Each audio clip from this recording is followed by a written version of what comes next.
আজকে আমি না আমরা সবাই মিলে বেরিয়ে এসেছি, খুবই আনন্দ আজকে।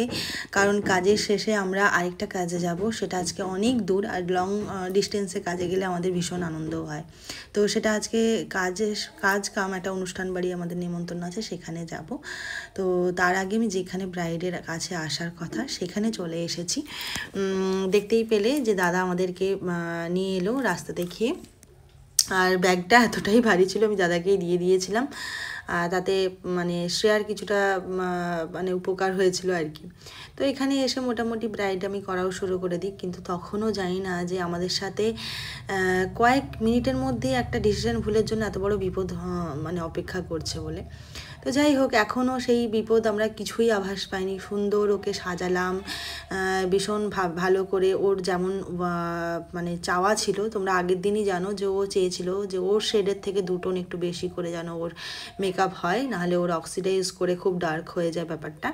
তো সেই হিসেবে ওর মতো করেই ওকে সাজিয়েছিলাম। আর এই ব্রাইডের কথা তোমরা জানো কেন বললাম, কারণ এর তো আগের দিনই তোমরা অনেকেই বিয়ের ভিডিও দেখেছো।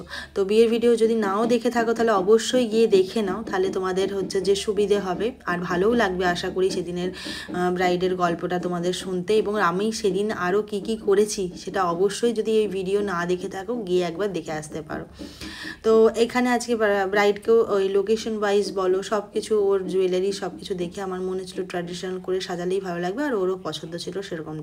ছোট্ট একটা মুকুটও কিনে রেখেছিল পরবে বলে। তো দেখো ভীষণ মিষ্টি লাগছে, একদম লক্ষ্মী পুতুল, মানে লক্ষ্মী ঠাকুর বলবো না পুতুল বলবো জানি না, মানে একদম সুন্দর ভীষণ মিষ্টি লাগছিল। আর ওর বর দেখেও তো ভীষণ খুশি হয়ে গেছিলো। আর এখানে যে হাসাহাসি হচ্ছে, তখন আসলে দাদা এসে নিজে রেডি হচ্ছিলেন এবং এত হাসির কথা বলছিলেন, তাতে আমরা সবাই হাসছিলাম। কারণ উনি কীভাবে রেডি হবেন, কি কি মাখবেন না মাখবেন ওগুলো শুনে এমন রিয়াকশান দিচ্ছিলেন যাতে আমাদের সবারই খুব হাসি পাচ্ছিল। তো তারপর যাই হোক, ব্রাইডকে দেখো কি মিষ্টি লাগছে। একবার ফাইনালি ওকে আরেকবার দেখিয়ে দিচ্ছি যে পুরো রেডি হয়ে যাওয়ার পর কেমন লাগছিল। তো একদম রানী লাগছে দেখো। আরও মাথায় যখন ওড়নাটা দিয়ে দেওয়া হলো তো রানী লাগছে। তো একটা ওড়নাও রেখেছিল মাথায় নেবে বলে। আর কী রকম কী লাগলো এই লুকটা তোমাদের সেটা অবশ্যই জানিও, ঠিক আছে? ও একটা গর্জিয়াস লুক মানে চেয়েছিল, সেই অনুযায়ী ওর আই মেকআপও করেছি।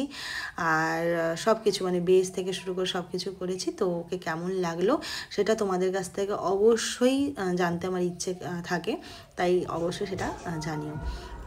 তো এরপর আমরা ওখান থেকে বেরিয়ে কিন্তু সোজা যাব, ওই যে বললাম হুগলির একদম শেষ প্রান্তের দিকে আমরা মানে সেই দিকেরই পথ ধরবো আর কি। তো এইটা কিন্তু ছিল পটাশপুর থেকে একটু ভেতরে। তো সেখান থেকে আমরা 10 গ্রামের রাস্তা খোঁজা মানে শর্টকাট রুট খোঁজে আমাদের যে গাড়ি ড্রাইভার, তো বিশ্বজিৎ দা। তো সেখানে তখন বলে যে একটা খাল আছে, মানে ওখানে নদীর একটা খাল আছে, ওই নদীটা ব্রিজটা পেরিয়ে গেলেই ওই দিকটা উঠলেই 10 গ্রাম তোমরা পেয়ে যাবে তাড়াতাড়ি। তো তখন আমরা জিজ্ঞাসা করি যে এই খালটাতে সব গাড়ি যায় তো, মানে ভারী টাইপের গাড়ি যাবে তো? তখন বললো হ্যাঁ অনেক বড় বড় গাড়ি যায়, ওনারা যেখানে যারা বসেছিলেন, তো কোনো অসুবিধেই হবে না। আমরা তখন কাঠের পোল ভেবেছি তক্তার পোল হবে।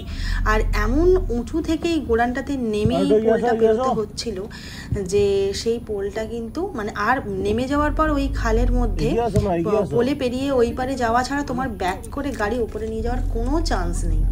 তো যখন আমরা দেখতে পাই, তোমরা দেখো শুধু পোলটার অবস্থা বাঁশের ওটা। তো তখন আমাদের মনে হচ্ছে যে এই পোল দিয়ে যাওয়াটা খুব রিস্ক, আর সাথে বাচ্চা আছে, প্লাস আমরা সবাই ফুল ফ্যামিলি আছি, তো খুবই রিস্ক হয়ে যাবে। তখন কিন্তু আমাদের ব্যাকে যাওয়ার কোনো রাস্তা নেই, মানে উঠে যাওয়ার কোনো রাস্তা নেই। মানে তখন তো বিভৎস ভয় লাগছে। আমাদের অবস্থা কেমন ছিল সেটা মানে তোমরা রিয়েলাইজ করতে পারবে যখন যাবে। আওয়াজটা তোমরা শুধু শোনো যে বাঁশের কেমন আওয়াজ হচ্ছিল।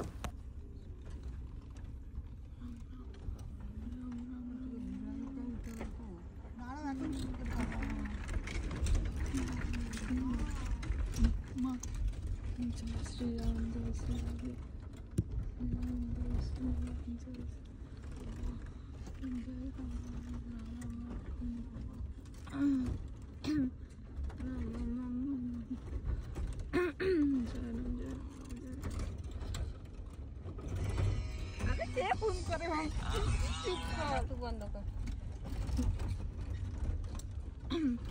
জয় শ্রীরাম জয় শ্রীরাম জয় শ্রীরাম জয় শ্রীরাম।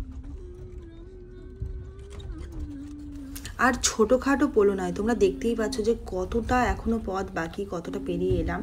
আর নিচটা কিন্তু পুরোটাই জল, মানে অনেকটা গভীরও।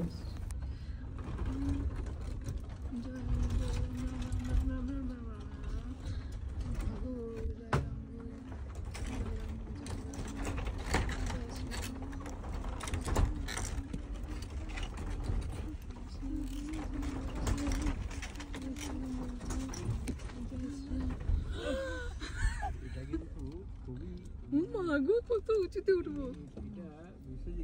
তো বুঝতেই পারছো মানে এই অবস্থায় আমাদের প্রাণ প্রায় নেই শরীরে, এরকম অবস্থা একদম শুধু মন প্রাণ দিয়ে ঠাকুর ডেকে গেছি মনে মনে, আর পেরিয়ে এসেছি। ইভেন যখন আমরা পেরিয়ে যাই তখন ড্রাইভার পর্যন্ত পারলে এটা খুব বড় একটা রিস্ক নেওয়া হলো। আর তারপর আবার একটা উঁচুতে উঠে আমরা পেরিয়েছি। সেই ওই যে যেমন এই উঁচু ওঠাটা দেখছো না, ঠিক ওই দিক থেকে যখন আমরা নেমেছি ঠিক এতটাই নিচুতে। তো এই নিচুতে নেমে যাওয়ার পর এই ঢালাই রাস্তাতে যে গাড়িটা ব্যাক করবে সেরকম কোনো চান্স ছিল না। এবং ওই যে ঘাট মানে ঘাটের যে ওই পারে যারা ছিল তারা কিন্তু মানে দিব্যি ওই টাকা ইনকাম করার জন্য সুন্দর একটা 50-60 টাকা নিয়ে নিচ্ছে, আর দিয়ে বলছে যে হ্যাঁ যাবে। কিন্তু ব্যাপারটা কেন বলছি যে হয়তো যায়, কিন্তু প্রত্যেকটা গাড়ি যাওয়ার পর এই বাসের পোলকে তো ওরা চেক করে না। কোনো সময় বাই চান্স যদি কোনো বিপদ হয়ে যায় তাহলে কিন্তু বিভৎস বাজে ব্যাপার। মানে আমরা যে কী রকম অবস্থায় পেরিয়ে এসেছি আমরা বলতে পারবো না।